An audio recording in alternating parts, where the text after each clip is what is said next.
إن الله وملائكته يصلون على النبي يا أيها الذين آمنوا صلوا عليه وسلموا تسليما. اللهم صل على سيدنا ومولانا محمد وعلى آل سيدنا ومولانا محمد وعلى آله وأصحابه وبارك وسلم كثيرا كثيرا. أعوذ بالله من الشيطان الرجيم. بسم الله الرحمن الرحيم. فإذا أمنتم فمن تمتع بالأمرة إلى الحج فما استيسر من الحديث فمن لم يجد فصيام 3 أيام في الحج و7 إذا رجعتم تلك 10 كاملة ذلك لمن لم يكن أهله حاضر المسجد الحرام واتقوا الله واعلموا أن الله شديد العقاب. صدق الله العلي العظيم. بس جب امن سے ہو تم، بس جو نفع حاصل کرے ساتھ عمرے کے طرف حج کے، بس اس پر وہ ہے جو میسر ہو ہدی سے، بس جو نہ پائے بس اس پر روزے ہیں 3 دن کے بیچ حج کے، اور ساتھ جب لوٹو تم یہ 10 ہیں پورے، یہ واسطے اس کے ہیں کہ نہ ہو گھر والے اس کے موجود مسجد حرمت والی میں، اور ڈرو تم اللہ سے اور جانو کہ تحقیق اللہ سخت عذاب والا ہے۔ اور تفسیر میں لکھا جاتا ہے ویسے کہ پھر جب تم اطمینان سے ہو تو حج سے عمرہ ملانے کا فائدہ اٹھائے، اس پر قربانی ہے جیسے میسر آئے، پھر جسے مقدر نہ ہو تو 3 روزے حج کے دنوں میں رکھیں، اور ساتھ جب اپنے گھر پلٹ کر جاؤ یہ پورے 10 ہوئے۔ یہ حکم اس لیے ہے کہ جو مکے کا رہنے والا نہ ہو، اور اللہ سے ڈرتے رہو اور جان رکھو کہ اللہ کا عذاب سخت ہے۔ اس آیت کا پچھلی آیتوں سے طرح تعلق ہے۔ یہ جملہ پچھلی آیت کا ہی جز ہے۔ اس میں بغیر حج کیے احرام کھولنے کا طریقہ بتایا گیا تھا، یعنی جو آیت جو ہم پچھلی دفعے پچھلے 10 میں جو پڑھے اس میں بغیر حج کرے اگر احرام کھولنا پڑا تو کیا اس کے مسائل اس پہ بات ہوئی تھی۔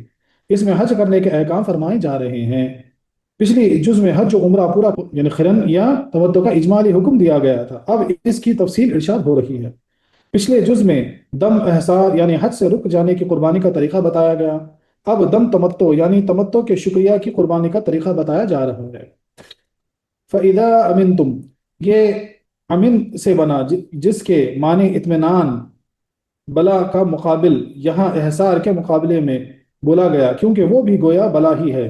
یہ بھی خیال رہے کہ اس امن سے صرف احصار کے بعد امن حاصل ہونا ہی مراد نہیں، بلکہ خواہ احصار کے بعد ہوا اس طرح کہ دشمن راستہ دے دے، یا بیماری جاتی رہے، یا پہلے ہی سے کہ کوئی واقعہ درپیش ہی نہ آئے، یعنی پس جب تم دشمن کے خوف سے امن میں آ جاؤ، بیماری سے شفا پا جاؤ، اور حج کا وقت باقی ہو، تو پہلے ہی سے امن اور وسعت میں ہو کہ کوئی عذر درپیش نہ آئے۔ یعنی یہ پوری کیفیت بتائی جا رہی کہ بھئی کوئی دشمن کا مسئلہ ختم ہو گیا، بولے بیماری سے شفا مل گئی، حج کا ابھی حج کے دنہ باقی ہیں، اور بولے کچھ بھی نہیں سب امن میں ہیں، آپ حج کو جا سکتے ہیں، حج کے دنہ ہے، تو ان کے لیے پھر آگے کا حکم ہے فمن تمتع بالعمرۃ الی الحج۔ تمتع متعن سے بنا ہے بمعنی نفع یا نفع حاصل کرنا، سامان کو اسی لیے متاع کہتے ہیں کہ اس سے نفع ملتا ہے۔ شریعت میں عمرہ کا حج کے ساتھ ملانا تمتع کہا جاتا ہے، یعنی جو حج تمتع سنے ہوں گے بہت مرتبہ، اس کے معنی یہ ہے کہ عمرے کو حج سے ملایا جاتا ہے، عمرے کو حج سے ملا کے فائدہ اٹھایا جاتا ہے، اس لیے اس کا نام تمتع ہے۔ اس کی کچھ تفصیل انشاءاللہ خلاصہ تفصیل میں عرض کی جائے گی، ڈیٹیلز ہم پڑھیں گے انشاءاللہ۔ یہاں لغوی معنی مراد ہیں یا شرعی، اور اسی میں قرن و تمتع دونوں داخل ہیں، تو قرن ایک ہوا اور تمتع دونوں داخل ہیں، کیونکہ دونوں ہی میں قربانی دینا ہوتی ہے۔ ان دونوں میں حاجی عمرہ و حج سے فرق اٹھاتا ہے۔ با اور الہ یا تو تمتع کا صلہ ہے، یا بے سغا اور تمتع کا متعلق پر پوشیدہ، یعنی جو کوئی عمرے کے ذریعے حج تک قرب الہی کا نفع حاصل کرے، جو کوئی عمرہ کر کے پھر اللہ کا قرب حاصل کرے، حج کرے، اس طرح کہ مکہ معظمہ پہنچ کر حج سے پہلے عمرہ کر کے بھی ثواب حاصل کر لے، یا جو کوئی عمرے کی وجہ سے احرام کھول کر حج تک دنیاوی نفع حاصل کرے، یعنی اگر حج کا احرام باندھا تو بغیر حج کیے نہ کھول سکتا، وہ یہ کر لے کہ عمرے کا احرام باندھ کر جائے اور عمرہ ادا کر کے احرام سے کھل جائے، اور حج کے وقت تک حلال رہے، پھر حج کا احرام باندھ کر حج کرے، تو گویا یہ عمرہ دنیاوی نفع کا ذریعہ بنا۔ اس تفسیر سے بے اور الہ کے معنی خوب واضح ہو گئے، تفسیر احمدی و روح المعانی و بیان وغیرہ میں لکھا ہوا ہے۔ یہ تمام صورتیں غیر ہدی والی تمتع کی ہیں، یعنی جہاں پہ ہدیہ کو دینا نہیں پڑتا۔ اس کا ذکر خلاصہ تفسیر میں انشاءاللہ آئے گا۔ یعنی اب ایک طریقہ تو یہ ہوتا ہے کہ اگر حج کا ارادہ گھر سے ہی کر لیے تو آپ کو جو ہے نا گھر سے احرام باندھ کے حج پورا مکمل ہونے تک آپ احرام نہیں کھول سکتے، ایک طریقہ ہوگا۔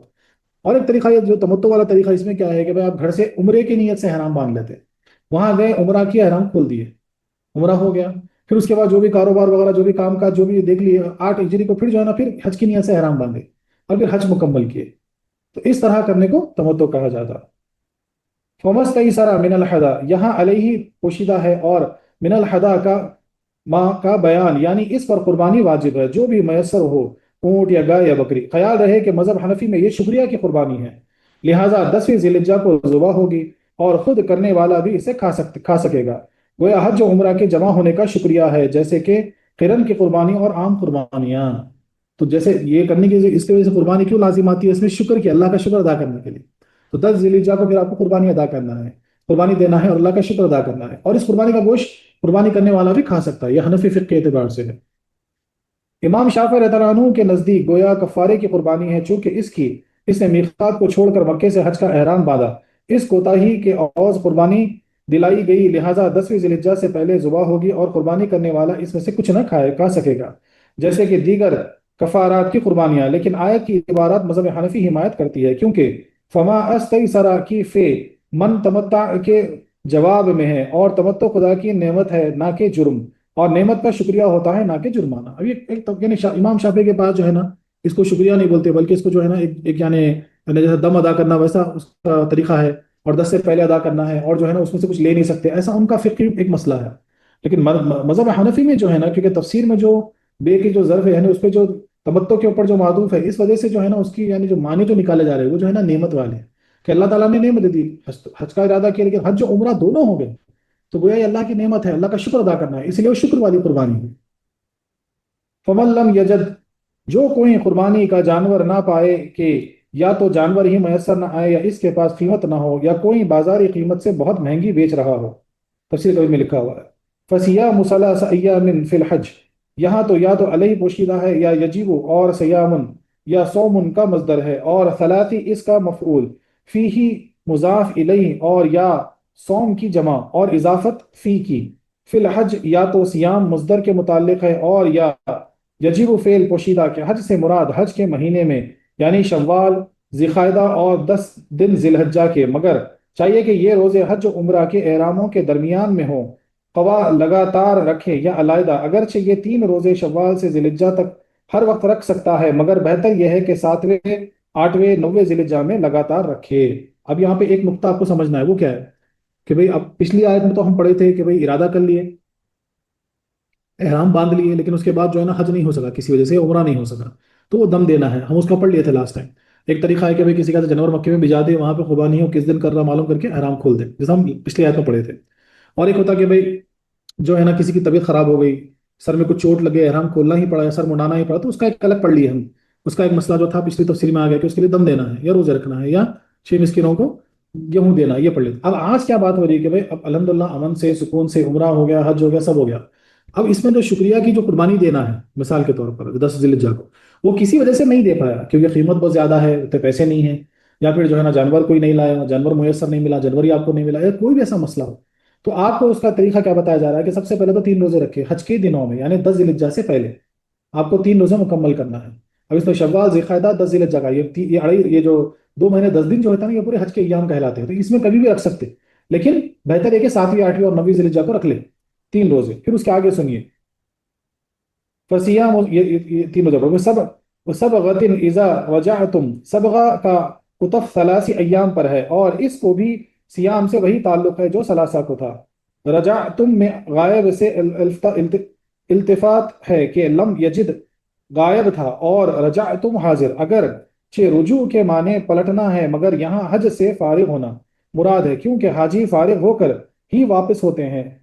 مسبب سے سبب مراد لیا گیا، یعنی جو قربانی نہ پائے وہ 3 روزے تو حج کے مہینوں میں حج سے پہلے ادا کرے، اور 7 روزے حج سے فارغ ہو کر، 3 اور 7 کل کتنے، یعنی اب یہاں کیا آپ کو صرف 3 روزے نہیں ہیں، اگر قربانی نہیں کر سکے تو حج کرنے سے پہلے آپ کو 3 روزے رکھنا ہے، اور حج ہونے کے بعد آپ کو پھر 7 روزے رکھنا ہے، اور اپنے گھر لوٹنے کے بعد، تو ٹوٹل دونوں ملا کے 10 روزے ہوئے، تلک عشرۃ کاملہ، یہ پورے 10 ہوئے، چونکہ پچھلی عبارت سے وہم ہو سکتا تھا یا واو او کے معنی میں ہو، اور مطلب یہ ہوا کہ یا تو حج سے پہلے 3 روزے رکھ لے، رکھ لو، یا حج کے بعد 7، یعنی اگر یعنی ہو سکتا ہے ایسا کنفیوژن ہو کہ بھئی پہلے 3 رکھ لو بعد میں یا پھر بعد میں 7 رکھ لو، ایسا یعنی اور والی یعنی لوگ سمجھ سکتے کنفیوژن ہو سکتا تھا، تو 3 اور بعد میں رکھو تو 7، جیسے حتی مثنا و ثلاثہ، اور ربع کا واو بمانے او ہے نہ کہ جمع کا نیز، احتمال تھا کہ شاید سبا سے مراد، سبا جب بولیں گے تو 7 سے مراد سے روزے ہوں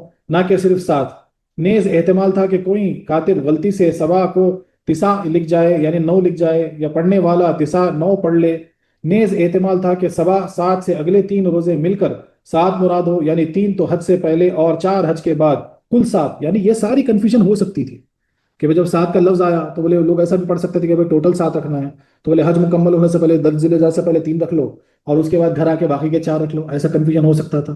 کوئی تسع کی جگہ یعنی 7 کی جگہ سبا کی جگہ تسع پڑھ دے تو 7 کی جگہ 9 ہو جائے گا کنفیوژن، اسی یہ سارے کنفیوژن کو دور کرنے کے لیے خصوصاً پھر سے کیا آیا، ان تمام وہموں کو دور کرنے کے لیے فرمایا کہ کل 10 ہوئے۔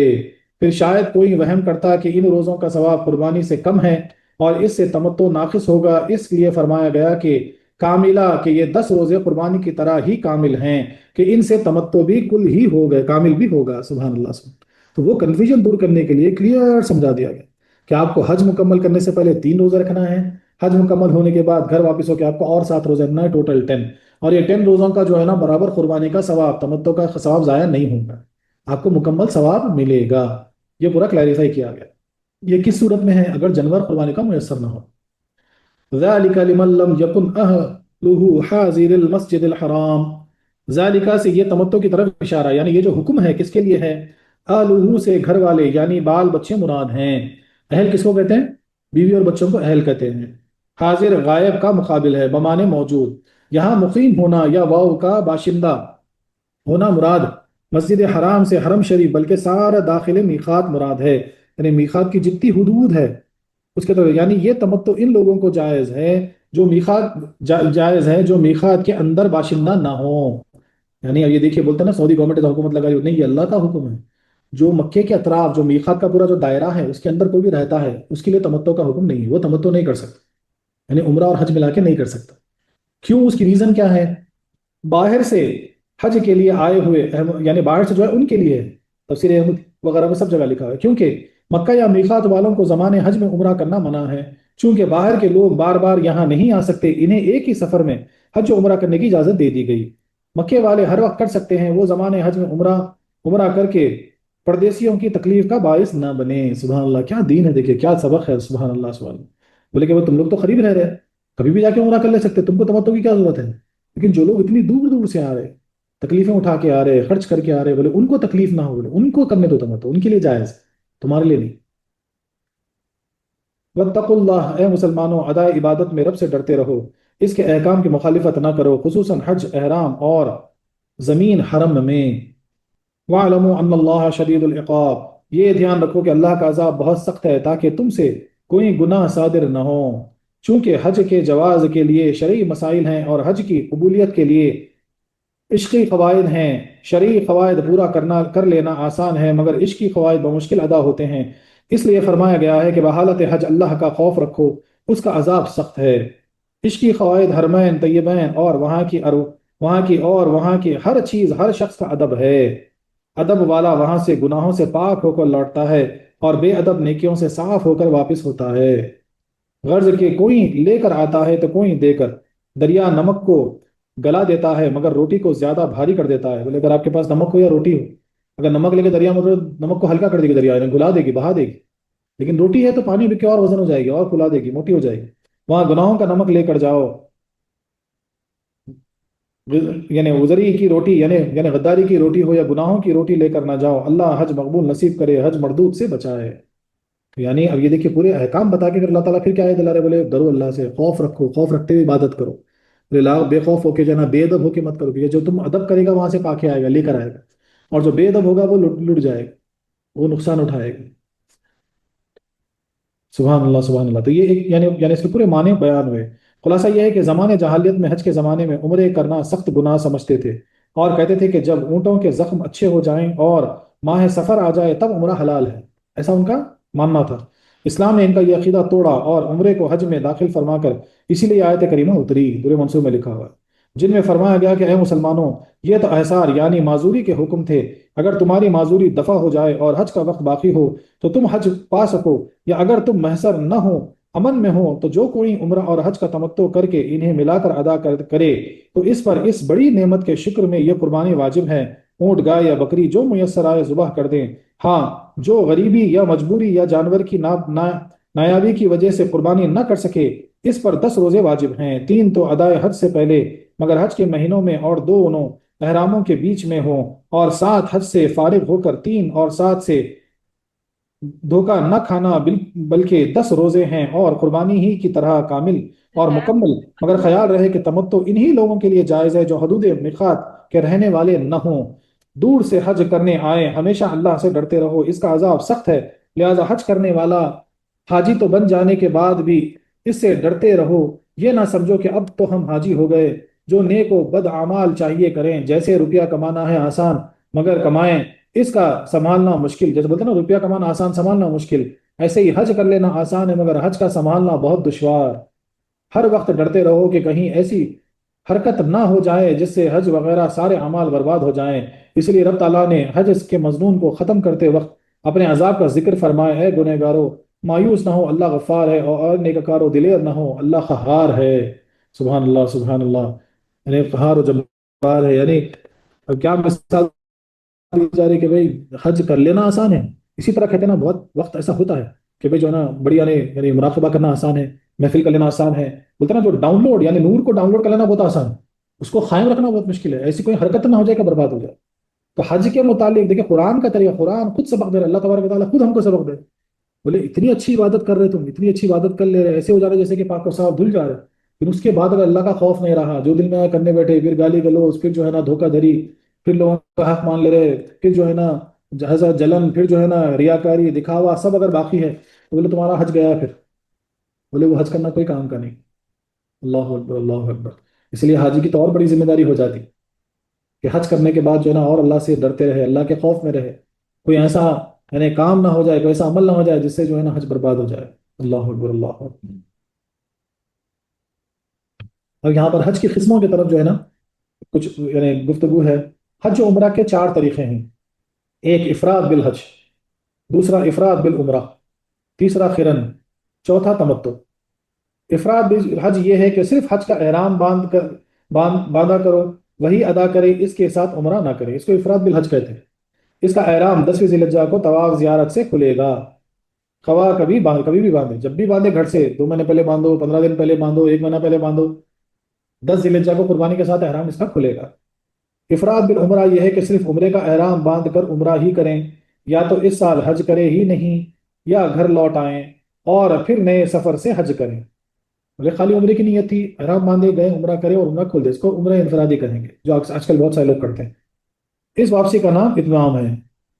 اگر اسی سفر میں، اگر سوچو اگر اسی سفر میں اسی سال حج کر لیا تو تمتع ہو گیا، وہی سفر میں اسی سال میں رک گئے تھوڑے دن اور پھر احرام مان کے پھر حج سے کرتے، اس کا نام تمتع ہے۔ اس کا احرام مکے پہنچ کر عمرے کے افعال یعنی طواف صحیح کرتے ہی کھل جاتا ہے۔ قرن یہ ہے کہ حج و عمرہ دونوں کو ایک ہی احرام میں جمع کر لیں۔ قرن کیا ہوتا ہے؟ قرن بھی عمرہ حج دونوں ہے لیکن ایک ہی احرام میں، احرام نہیں کھلتا، تمتع کا احرام کھلتا۔ آپ گئے عمرہ کرے، احرام کھول دیا، پھر 8 ذی الحجہ کو احرام باندھتے آپ، وہ تمتع ہوگا۔ قرن کیا ہے کہ آپ احرام نہیں کھولتے، وہی احرام سے عمرہ کریں گے پھر وہی احرام سے حج کریں گے، یعنی دونوں کا احرام باندھ لیں، مکہ معظمہ پہنچ کر پہلے عمرہ کے افعال ادا کریں، پھر بغیر احرام کھولے حج کے افعال بھی ادا کریں کہ 10ویں ذی الحجہ کو احرام کھولے، یہ ہو گیا قرن۔ اس کا طریقہ یہ ہے کہ یہ شخص مکہ معظمہ پہنچ کر پہلے طواف اور صحیح عمرہ کر لیے، پھر حج کا طواف قدوم و صحیح کریں، پھر احرام پر ہی قائم رہ کر 8ویں ذی الحجہ سے 10ویں تک افعال حج یعنی قیام مینا اور وقف عرفات و مزدلفہ اور دوبارہ مینا میں حاضر ہو کر جمیروں کی رمی کریں، پھر قربانی اور حلق کر کے پھر طواف زیارت کر کے احرام کھولیں، یعنی پورا طریقہ۔ یعنی یعنی خیرن میں کیا ہوتا کہ آپ پہنچ جاتے ہیں، پہلے عمرہ کر لیتے، عمرہ کیا ہے؟ کعبۃ اللہ کا طواف کرے، صحیح کرے مینا کی، تو جو ہے نا اس کے بعد آپ کا عمرہ ہو گیا، لیکن وہ احرام نہیں کھولتے، احرام ویسے رکھ کے پھر کیا کرتے ہیں؟ حج کی نیت سے طواف کر لیتے کعبۃ اللہ کی، وہ طواف ہو گیا حج کا، تو اس کے بعد پھر جو ہے نا وہ صحیح وغیرہ کر کے پھر اس کے بعد سیدھا جو ہے نا 3 دن پھر آپ کو چلے جانا ہے، کہاں پہ جانا ہے؟ مزدلفہ میں رکنا ہے، عرفات میں رکنا ہے، مینا میں رکنا ہے، پھر واپس مینا میں آ کے جو ہے نا کنکریاں مارنا ہے، پھر اس کے بعد جو ہے نا آپ 10 ذی الحجہ کو جو ہے نا پھر یعنی سر وغیرہ بنا کر قربانی دے کر جو ہے نا پھر آ کے طواف کر کے اس کے بعد جو ہے نا احرام کھولیں گے، یہ قرن ہوا، اس لیے قرن ذرا ٹف ہوتا۔ تمتع کی دو صورتیں ہیں، ایک ہدی والا، دوسرا بغیر ہدی کا۔ تمتع میں دو صورتیں ہیں، تمتع یعنی وہی آپ گئے عمرہ کریں احرام کھول دیے، پھر 8 ذی الحجہ کو نیت کر کے احرام باندھے اور حج کریں۔ حدی والے تمتع کا طریقہ یہ ہے کہ پہلے صرف عمرے کا احرام باندھیں اور حج کے مہینوں میں عمرہ کر کے احرام بغیر کھولے مکہ معظمہ میں رہیں، اور 8ویں ذی الحجہ کو اس احرام پر حج کا احرام بھی باندھ کر حج بھی ادا کریں۔ بغیر حدی کا تمتع یہ ہے کہ اولا، اب یہ پہلے والا حدی والا ہو، دوسرا اولا صرف عمرے کا احرام باندھے اور مکہ معظمہ پہنچ کر عمرہ کر کے احرام کھول دے، قربانی والا، آزادی سے رہیں، پھر 8 تاریخ کا احرام باندھ کر حج کریں۔ آج کل عام حاجی یہی کرتے ہیں، اور یہی تمتع اس آیت میں مراد ہے، تفسیر احمدی وغیرہ میں لکھا ہوا، یعنی اس میں آسانی ہے، یعنی قربانی والا۔ بغیر قربانی والا تو طریقہ وہ ذرا ٹف ہے، احرام نہیں کھول سکتا تھا، آج کل لوگ اکثر یہ کہ تمتع ہی کرتے ہیں، قربانی کرنا آسان ہے اس دور میں، تو جو ہے نا وہ تمتع والا ہی لے کے چلتے۔ اس آیت سے چند فائدے حاصل ہیں۔ مکے والے بلکہ میقات والوں کے لیے نہ تمتع ہے نہ قرن، کیونکہ انہیں زمان حج میں عمرہ کرنا ہی منع۔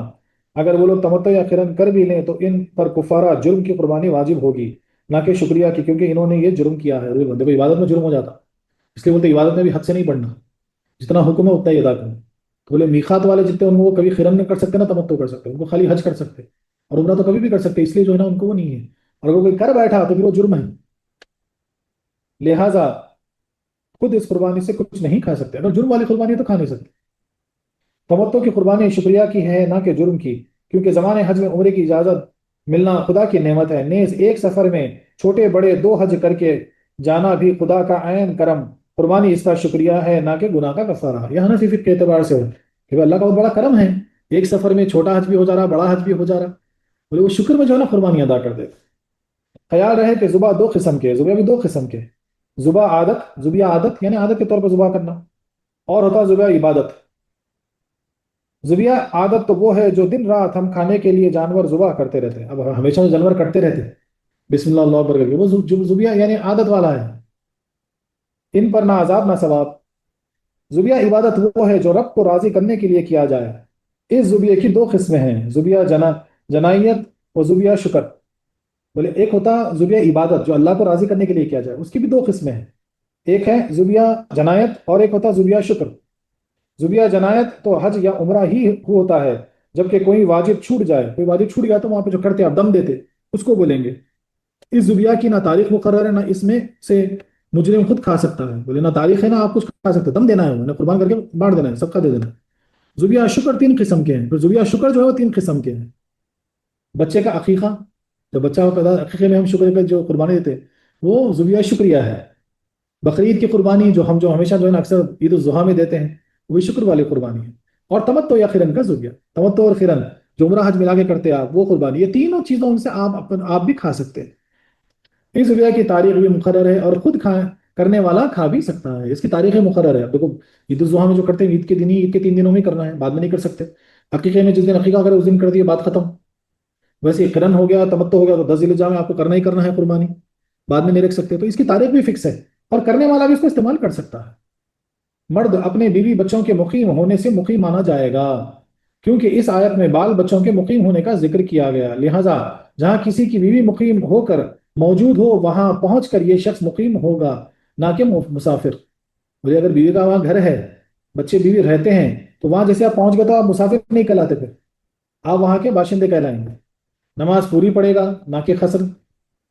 مثل مشہور ہے، یعنی ایک مثال مشہور ہے کہ سسرال کے سفر میں قصر نہیں، مگر یہ رخصت سے پہلے ہے جبکہ بیوی وہاں مقیم ہو۔ بولے اس لیے ایک مثال دی جاتی تھی پہلے کہ جو ہے نا چلو نکاح ہو گیا، بیوی سسرال میں ہے، ابھی رخصت ہی نہیں ہوئی، اور آپ گئے سسرال ملنے کے لیے، تو آپ مسافر نہیں ہوں گے کیونکہ بیوی آپ کی وہاں مقیم ہے۔ تو رخصتی کے بعد آپ مسافر ہو سکتے ہیں، جب سسرال جائیں گے، اس سے پہلے جائیں گے تو آپ مقیم ہیں وہاں پر، آپ کو پوری نماز ادا کرنی پڑے گی، قصر نہیں ملے گی آپ کو۔ حقیقی اہل بیت بیوی بچے ہیں، لڑکی کی نکاح کے بعد جب شوہر کے گھر چلی جائے تو وہ اس کی اہل بیت مجازی رہی۔ دیکھو یہاں اہل سے بیوی اور اپنے گھر میں رہنے والے بچے ہی مراد ہیں۔ اگر کسی کی بیٹی مکہ معظمہ میں رہتی ہو مگر یہ خود کہیں اور رہنے والا ہو تو بھی اسے تمتع جائز ہوگا۔ اگر بیٹی کا گھر سے نہیں ہوتا، بیٹی کے گھر سے جو ہے نا، یعنی بیٹی جب اپنی شوہر کے ساتھ رہتی مکے میں اور آپ گئے ہندوستان سے حج کرنے کے لیے، تو آپ مسافر ہی رہیں گے، آپ تمتع قران کر سکتے۔ خالی بیٹی کا وہاں گھر رہنے سے جو ہے نا آپ کے لیے وہ چیز نہیں ملے گی، وہ آپ کے اہل بیت نہیں ہو سکتے۔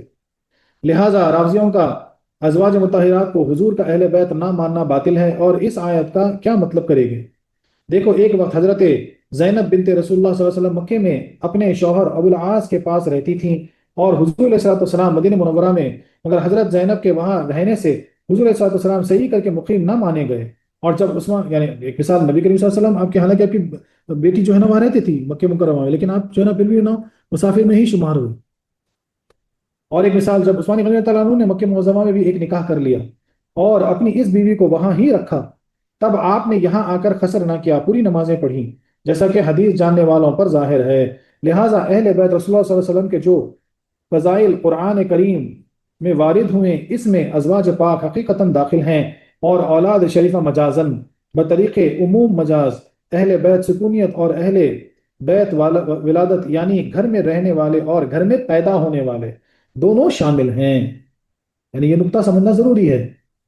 اگر وہاں پر جو ہے عثمان رضی اللہ عنہ ایک بار نکاح کیے تھے، مکے میں آپ کی بیوی کو رکھ دیے تھے، تو جب آپ مکہ سفر کریں گے تو اب مسافر نہیں رہیں گے، اس لیے آپ قصر نہیں کرتے تھے، پوری نماز پڑھتے تھے۔ ہاں، لیکن بیٹی وغیرہ ہو تو یہ قانون عائج نہیں ہوگا۔ جب عبادت بدنی عبادت مالی کا قائم مقام ہو جائے یا مالی بدنی کو، تو دونوں کا فائدہ یکساں ہوتا ہے۔ لہٰذا روزے کا فدیہ روزے کی مثل ہے، اور قربانی کا روزہ قربانی کی مثل۔ یعنی کبھی کبھی کیا ہوتا معلوم ہے، بدنی عبادت اور مالی عبادت، یعنی بدنی عبادت کے عوض میں مالی عبادت کام کر دیتی، اور مالی عبادت کے عوض جو ہے نا بدنی عبادت کام کر دیتی۔ مثال کے طور پر قربانی نہیں دے سکتے، آپ کے پاس پیسے نہیں ہیں، روزے رکھو، روزہ چھوٹ گیا، بولے پیسوں کا دینا فدیہ دے دو، مثال کے طور پر، تو یہ ہو سکتا ہے۔ اب یہاں پر ایک مسئلہ اسی تعلق ہے، اس کو غور سے سنیے۔ بدنی عبادات کا فدیہ مالی عبادت ہو سکتی ہے، جیسے کہ مالی عبادت کا فدیہ بدنی عبادت ہوتی ہے۔ دیکھو، تمتع والے پر قربانی واجب ہے، مگر قدرت نہ ہونے پر اس کے عوض 10 روزے۔ قربانی مالی عبادت ہے اور روزے بدنی عبادت۔ دوسری جگہ قرآن نے روزے کا کفارہ ایک مسکین کا کھانا قرار دیا، لہذا میت کی طرف سے ہلیہ استقاد کرنا جائز ہے کہ اس میں میت کی چھوٹی ہوئی نمازوں کا فدیہ مال سے دیا جا سکتا ہے۔ یعنی مثال کیا جائے کہ بدنی عبادت کو مالی عبادت کے ذریعے جو ہے نا فدیہ دے سکتے ہیں، کیونکہ قرآن میں خود حکم ہے، روزہ چھوٹ گیا تو ایک مسکین کو کھانا کھلا دو۔ بولے ویسے آپ قربانی نہیں کر سکتے تو 10 روزے رکھو۔ اسی طریقے سے کسی کا انتقال ہو گیا تو اس کے مال میں سے جو ہے نا کچھ پیسہ دے سکتے کہ بھئی یہ جو ہے نا فدیہ اس کی چھوٹی ہوئی نمازوں کے لیے جو ہے نا کفارہ گئے، یہ ہو سکتا ہے۔ دو عبادتوں کا جمع کرنا حرام نہیں، بلکہ بہت اعلیٰ درجے کی عبادت ہے۔ دیکھو، حج بھی عبادت ہے، عمرہ بھی عبادت، ان دونوں کا جمع کرنے پر شکر یا قربانی سے ادا کیا گیا، لہٰذا ختم فاتحہ جائز ہے کہ اس میں دو عبادتوں کا اجتماع ہے۔ بولے قرآن ختم ہو گیا تو تم جو فاتحہ پڑھتے ہو، دو عبادتیں جمع ہو گئی، بولے اور زیادہ ثواب ہے۔ دیکھو، دو عبادت جمع کرنے کا بہت بڑا ثواب ہے۔ خدا کی نعمت کا شکریہ کرنا ضروری ہے۔ دیکھو، حج و عمرہ کے اجتماع کی نعمت کا شکریہ قربانی سے کرایا گیا، لہٰذا محفل میلاد و عید معراج النبی اس دن عبادتیں کرنی جائز ہے۔ سبحان اللہ، سبحان اللہ۔ حج کے میقات کے 5 ہیں۔ اب حج کے کتنے میقات ہیں؟ 5 میقات ہیں۔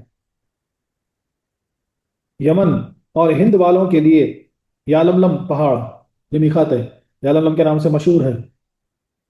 مدینے والوں کے لیے ذوالحلیفہ کر کے جو ہے نا میقات ہے، اور عراق والوں کے لیے داتق کر کے ہے، شام والوں کے لیے الجفہ کر کے میقات ہے، اور نجد والوں کے لیے قرن المنزل کر کے ہے۔ ان حدود کے اندر رہنے والوں کو میقاتی کہتے ہیں، انہی کے لیے تمتع منع۔ ان سے باہر رہنے والوں کو آفاقی کہتے ہیں، جن کے لیے تمتع وغیرہ سب حلال ہے۔ تو 5 میقات ہوئے ڈفرنٹ ڈائریکشن سے۔ مدینے والوں کے لیے ایک ہو گیا، یمن ہند والوں کے لیے نیچے ادھر سے ایک ہو گیا، ریاض نجد وغیرہ والوں ادھر سے ایک ہو گیا، ملک شام والوں کے لیے ایک ہو گیا، عراق وغیرہ سے آ رہے ہیں ان کے لیے ایک ہو گیا۔ تو 5 میقات ہیں، اور یہ پانچوں میقاتوں کے اندر جتنے لوگ رہتے ہیں ان کو میقاتی کہا جا گیا۔ وہ قرن نہیں کر سکتے، تمتع نہیں کر سکتے، اس کے باہر جو ہے وہ سب کر سکتے ہیں جو رہتے ہیں۔ صرف قربانی تمتع میں روزے کافی ہو جاتے ہیں، عام قربانیوں میں کافی نہیں، وہاں قربانی ہی کرنی پڑے گی۔ اس آیت میں تمتع کا ذکر ہے کیونکہ قرن تمتع کی مثل یا اس سے بڑھ کر ہے، اس لیے اس میں قربانی واجب کی گئی۔ جو قارن یا متمع ادائے حج سے پہلے یعنی 9 ذی الحجہ تک 3 روزے نہ رکھ سکے، اس کو قربانی ہی دینی پڑے گی جیسا بھی ہو سکے۔ اب جیسا حکم آیا کہ قربانی نہیں کرنے کی صورت میں جو ہے نا 10 ذی الحجہ سے پہلے 3 روزے رکھنا ہے، اور پھر گھر لوٹنے کے بعد باقی یہ 7 روزے، اگر کسی وجہ سے نہیں رکھ سکا تو پھر جو ہے نا قربانی ہی لازم ہے۔ حنفیوں کے نزدیک سب سے افضل قرن ہے، پھر تمتع، پھر افراد۔ حنفی مسلک کے اعتبار سے سب سے جو ہے نا افضل حج جو ہے نا وہ تمتع، پہلے قرن ہے، پھر تمتع ہے، اور پھر افراد ہے، یعنی فضیلت کے اعتبار سے۔ اور بھی آیتیں انشاءاللہ آگے آئیں گی، چلتے رہے گا مضمون حج کا، لیکن اس کو سمجھتے جائیے ڈیٹیلس۔ اب یہاں پر کچھ اعتراضات ہیں۔ تفسیر سے معلوم ہوا کہ اہل بیت بیوی ہیں، مگر حدیث میں آتا ہے کہ جب یہ آیت کریمہ انما یرید اللہ لیذہب عنکم الرجس اہل البیت نازل ہوئی تو حضور صلی اللہ علیہ وسلم نے فاطمہ زہرا رضی اللہ عنہا، حسن و حسین اور علی رضی اللہ عنہ علیہ اجمعین کو کمبل شریف میں لے کر فرمایا کہ اے اللہ، یہ میرے اہل بیت ہیں، انہیں پاک فرما دے۔ حضور کی بیوی ام سلمہ نے بھی اس کمبل میں آنا چاہا، مگر انہوں نے کہہ کر روک دیا، مکان مکان کی انتی علی خیری، وہاں ہی رہو، تم خیر پر ہو۔ اس سے معلوم ہوا کہ اہل بیت میں بیوی داخل نہیں، بیٹی داخل ہے۔ اب ایک سوال ہوا ہے کہ نبی کریم صلی اللہ علیہ وسلم کو جب آیت نازل ہوئی تو نبی کریم صلی اللہ علیہ وسلم اپنی چادر میں جو ہے نا کمبل پھیلاتے ہیں، بی فاطمہ رضی اللہ عنہ، مولا علی اور امام حسن حسن کو لے کے اللہ سے کہتے ہیں کہ یا اللہ یہ میرے اہل بیت ہیں۔ تو اس وقت وہاں پہ آپ کی جو زوجہ طاہرہ یعنی ماں سلیمہ جو ہے نا آپ موجود تھی، آپ آنا چاہ رہی تھی، تو نبی کریم صلی اللہ علیہ وسلم کو روک دیا، لیکن رک جاؤ، بولے تم خیر پر ہی۔ تو بولے یہ واقعہ کوٹ کر کے کیا سوال کر رہے ہیں کہ بولے دیکھو بیوی اہل بیت میں نہیں ہو سکتی، بولے بیٹی ہے۔ تو جواب سنیے، یہ حدیث تو ہمارے ہی کلام کی تائید کرتی ہے کہ ام سلمہ سے حضور صلی اللہ علیہ وسلم نے فرمایا تم تو خیر پر ہو، یعنی اس آیت میں داخل ہی ہو، اور تمہیں رب نے پاک فرما ہی دیا، تمہارے لیے دعا کی چندان ضرورت نہیں۔ میں رحمت الہی کو وسیع کرنے کے لیے اپنے دیگر اہل قرابت کو بھی اہل بیت کہہ کر ان کے لیے طہارت مانگ رہا ہوں۔ سبحان اللہ سبحان اللہ، کیا پیاری بات ہے۔ بولے آپ تو آلریڈی انکلوڈڈ ہیں اہل بیت میں، آپ کو اللہ تعالیٰ نے پاک کر دیا، اس لیے ازواج مطہرات کہا جاتا۔ بولے اب میں دیگر میرے جو ہیں خاندان والے ان کو میں لے کر جو ہے نا ان کو بھی اللہ کی طرف ان سے یہ طہارت مانگوں اللہ سے۔ دیکھو حضرت علی کو بھی اس کمبل شریف میں داخل فرمایا، دوسرے دن حضرت عباس کے گھر جا کر ان کو اور ان کے بچوں پر بھی یہی کرم فرمایا، حالانکہ سیدنا علی اور آل عباس حضور کی اولاد نہیں۔ دوسرے دن آپ پھر ویسے ہی کرتے ہیں، ابن عباس کے گھر جا کے بھی جو ہے نا وہی آپ کرتے ہیں، ان کے گھر پر ویسے ہی کرم فرماتے ہیں۔ سبحان اللہ سبحان اللہ، کیا قسمت ہے، واہ واہ واہ واہ۔ جیسے کوئی بادشاہ وزیر سے کہے کہ تم اپنے اہل قرابت کو ہمارے پاس لاؤ، ہم ان سب کو انعام دیں گے۔ بھائی کوئی بادشاہ ہے تو وزیر کو بلا کہ ٹھیک ہے وہ تمہارے جتنے تمہارے جاننے والوں کو لے کے آؤ، بولے میں انعام دیتا ہوں۔ تو وزیر کیا کرتا، اپنے پڑوسیوں بلکہ محلے والوں کو بھی لے جا کر کہے گا کہ حضور یہ بھی میرے قریبی ہیں، انہیں انعام سے نوازا جائے، یہ وزیر کا کرم ہے۔ اور ایسے ہی یہاں ہوا۔ سبحان اللہ سبحان اللہ۔ غرض کے صحیح یہی ہے کہ حضور صلی اللہ علیہ وسلم کی بیویاں اور اولاد دونوں ہی اہل بیت ہیں۔ اب دیکھیے واقعے کو سمجھنا بہت ضروری ہے، ورنہ ہوتا کیا معلوم ہے، یہ واقعے کو لے کے جو نا پھرا پھرا کے جو نا دماغ یعنی خراب کر دیتے۔ حج تو بہترین عبادت ہے، پھر حج کی آیت کو عذاب کے ذکر پر کیوں ختم فرمایا گیا؟ یہاں تو رحمت و قبولیت کا ذکر ہونا چاہیے تھا، عذاب کا ذکر گناہوں کے ساتھ مناسب ہوتا ہے۔ اب ایک سوال ہوا کہ وہ جب حج کی نعمت کی، شکر کی، قربانی کی وغیرہ کی بات ہو رہی، تو بولے پھر یہ ایسا کیوں ہوا؟ بولے اللہ تعالیٰ جو ہے نا بعد میں ڈرا رہا کیوں؟ جواب سنیے، اس لیے کہ حج مقبول رب کی رحمت کا باعث ہے۔ حج مقبول جو ہوتا ہے نا اللہ کی رحمت کا باعث ہے، اور حج مردود اس کے عذاب کا سبب ہے۔ عذاب کا ذکر فرما کر بتایا گیا کہ حج مقبول ادا کرنا، حج مردود سے بچنا، نہ ہمارے عذاب، ورنہ ہمارا عذاب بہت سخت ہے۔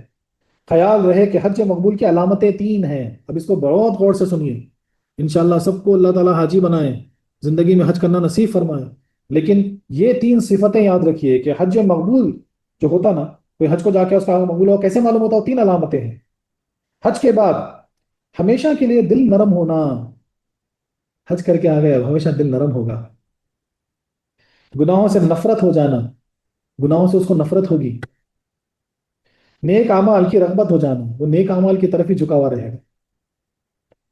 یہ تین علامتیں ہیں، اگر یہ تین علامتیں پائی گئی تو اس کا حج مقبول ہو گیا، یہ نشانی ہے۔ حج مردود کی علامت ان کے برعکس ہے، دل سخت ہو جانا، گناہوں کی طرف میلان، یعنی پھر جو دل میں آیا کرنے لگنا، وہی گالیاں شروع، وہی جو ہے نا حرکتاں شروع، وہی جھوٹ شروع، وہی دھوکہ دھڑی شروع، نیکیوں سے نفرت ہو جانا۔ بولے نیکی کرو یہ کرو، بتا کیا کرنا، ہم تو حاجی ہو گئے، حج کر کے آ گئے، اب کیا ہے؟ اب کہیں کی نماز، اب کہیں کے روزے، اب کہیں کی جو ہے نا نیکی، اللہ اکبر، یہ سب جو ہے نا حج مردود ہے۔ اس کو ہمیشہ یاد رکھیے، یہ تین چیزوں کو کہیں نوٹ کر کے رکھو اور یاد رکھو، یہ تین علامتیں بہت ضروری ہے۔ صوفی اکرام فرماتے ہیں، اے ذات الہی کے حاجیو، وادی سلوک طے کرنے والوں، بولے اے یعنی رب کریم کے جو حج کرنے والے، بولے جو رائے سلوک میں یعنی طریقت میں جو سلسلے سے جڑ گئے، جو طریق میں چل رہے ہیں، رائے طریقت میں چل رہے ہیں، جب تم نفس امارہ دشمن سے امن پالو، نفس امارہ سے تم کو امن مل گیا، یعنی آپ کا تزکیہ نفس ہو گیا، تو تم میں سے جو کوئی تجلی صفات کی لذت چک کر تجلی ذات کا حج کرنا چاہے اور ان دونوں کمالات سے تمتع یعنی نفع حاصل کرے، تو اس پر اپنے حال کے لائق قربانی واجب ہے۔ بولے اب تمہارے اندر وہ یعنی وہ تجلی کا جو ہے نا دیدار ہو گیا مثال کے طور پر، اب تم جو ہے نا رب قدیر کا حج کرنا چاہو، بولے وصل یعنی اس منزل تک پہنچنا چاہو، تو پھر جو ہے نا بولے وہ دونوں نعمتوں کا شکر ادا کرنے کے لیے جو ہے نا کرنا کیا ہے؟ قربانی دینا واجب۔ وہ کون سی ہے؟ اور جو کوئی کمزوری نفس اور اس کے سکون کی وجہ سے قربانی نہ کر سکے، تو اس پر پہلے تو 3 روزے، یعنی اب بولے جو نہیں کر سکے، نفس اتنا ان کا جو ہے نا یعنی غالب ہے کہ بولے کچھ ہو ہی نہیں سکا، تو بولے 3 روزے وہ کیا ہے؟ یعنی عقلی اور وہمی اور خیالی وسوسوں سے باز رہنا ضروری ہے، کم سے کم یہ 3 روزے۔ کیا روزے ہیں وہ؟ عقلی، وہمی اور خیالی، یعنی عقل زیادہ نہیں دوڑانا، دور رہو اس سے۔ دوسری وہمی، یہ وہم وہ وہم، ایسا ہوتا ہے کہ کیا ہے کہ ویسا ہوتا ہے کیا ہے کہ یہ ہوتا ہے کیا ہے۔ اور تیسری جو ہے نا کیا ہے؟ وسوسے، یہ گندگی خیال، وہ گندا خیال، مایوسی، ہم کاٹوں، یہ 3 چیزوں سے روزے رکھنا ہے، کیونکہ کبھی یہ چیزیں بھی انسان کو اوپر سے نیچے گرا دیتی ہیں۔ اور 7 روزے اس حد سے فارغ ہو کر، پھر بولے 7 روزے حد سے فارغ ہو کر وہ کیا ہے؟ وحدت سے کثرت کی طرف، وحدت سے کثرت کی طرف، اجمال سے تفصیل کی طرف لوٹتے وقت واجب ہیں۔ تو وہ ساتھ یعنی اب تم وحدت میں رہ کر جو پھر کثرت کی طرف لوٹ جا رہے، مثال کے طور پر جمال یار میں کھوئے ہوئے تھے، اب تفصیل کی طرف آ جا رہے، پلٹ جا رہے دنیا کی طرف۔ بولے 7 روزے رکھنا ہے، یعنی حج ہو گیا، 7 روزے رکھنا۔ وہ کون سے ہیں؟ وہ 7 روزے کیا ہیں؟ پانچوں حواس ظاہری، دیکھنا، سننا، بولنا، سونگنا، چکنا، یہ جو 5 حواس ظاہری اللہ تعالیٰ نے جو ادا کیے ہیں، عطا کیے ہیں، وہ غضب یعنی غصہ اور شہوت کے فسادات سے بچنا اور محفوظ رہنا ہے، یہ 7 روزے ہوئے۔ تو یہ 10 روزے اس کو رکھنے پڑیں گے جو اپنے نفس کو قربانی نہیں دے سکا، جو تزکیہ نفس نہیں کر سکا، یہ 10 روزے اس کو رکھنا ہے۔ ایک ہو گیا عقلی، وہمی اور وسوسے، ان سے روزہ رکھنا ہے، اور پھر 5 حواس کو جو ہے نا گندگی میں ملوث نہیں کرنا ہے، اور پھر غضب اور شہوت کو جو ہے نا قابو میں رکھنا ہے۔ یہ 10 روزے بہت کامل بنانے والے ہیں۔ حدیث قدسی میں ہے، حدیث قدسی میں کہ اللہ تعالیٰ اپنے ذاکر کے کان ہو جاتا ہے جس سے وہ سنتا ہے، آنکھ ہو جاتا ہے جس سے وہ دیکھتا ہے، زبان بن جاتا ہے جس سے وہ بولتا ہے، اور جو ہے نا یعنی وہ ہاتھ بن جاتا ہے جس سے وہ کرتا ہے، قدم بن جاتا ہے جس سے وہ چلتا ہے، یعنی پوری حدیث شریف بہت بڑی حدیث شریف ہے۔ یہ تمام پابندیاں اس کے لیے ہیں جس کا قلب اور روح بارگاہ الہی میں پہلے سے موجود نہ ہو۔